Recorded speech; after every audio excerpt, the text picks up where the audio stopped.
the fish with the shekel in its mouth. After Jesus left Phoenicia, he traveled to Caesarea Philippi. However, on the way, he wanted to visit his family in secret. When he had to flee Capernaum in haste, he didn't have time to say goodbye to his family. Therefore, he decided to pass through Capernaum on the way to Caesarea Philippi.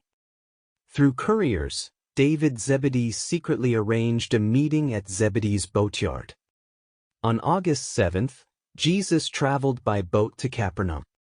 All this was done in secret because an arrest warrant was in effect for Jesus in Galilee.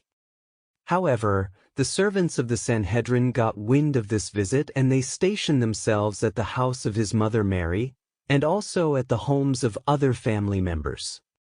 As a result, it was impossible for them to reach Jesus unseen, and the visit failed.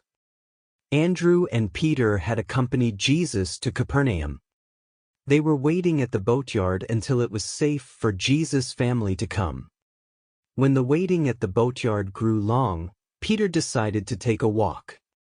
There was no arrest warrant against Peter. On his way, he met a collector of the temple tax, and when this collector recognized Peter, he reminded him that he still owed temple tax for the current year. Peter was initially inclined to become angry at the suggestion that they were still expected to contribute to the maintenance of the religious activities of a system that sought to silence him. But because he saw a peculiar expression on the tax collector's face, he rightly assumed that the intention was to catch them in the act of refusing to pay the customary half shekel for the maintenance of the temple services in Jerusalem. So Peter answered, "Of course, I will pay it. Wait here, and I will return shortly with the required money." However, Peter had spoken too hastily. Judas, who carried their money, was on the other side of the lake. Neither he, nor his brother, nor Jesus had any money with them. They also couldn't go to Bethsaida to get money because they knew many of the Sanhedrin servants were looking for them there.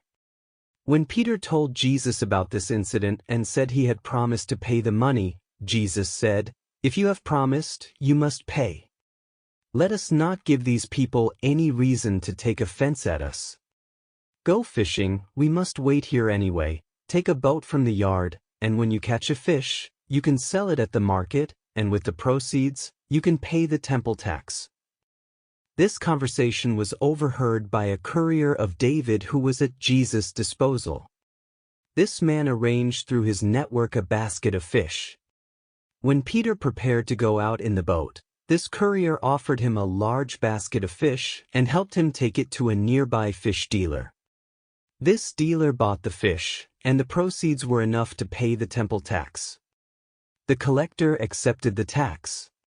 It is not surprising that in your holy books there is an account of this story where Peter catches a fish with a shekel in its mouth. At that time, many stories were circulating about finding treasures in the mouths of fish, and such stories of near miraculous events were quite common. So, when Jesus said somewhat jokingly as Peter was about to leave to get the boat, "It is strange that the sons of the king should pay taxes." In fact, the subjects should pay taxes for the maintenance of the court. But let us not place a stumbling block in the way of the authorities.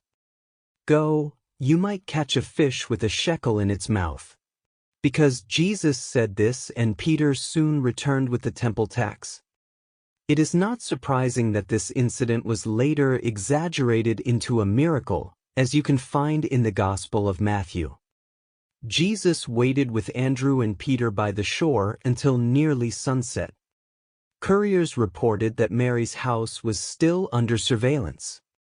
When it became dark, the three disappointed men got into their boat and slowly rowed away to the eastern shore of the Sea of Galilee.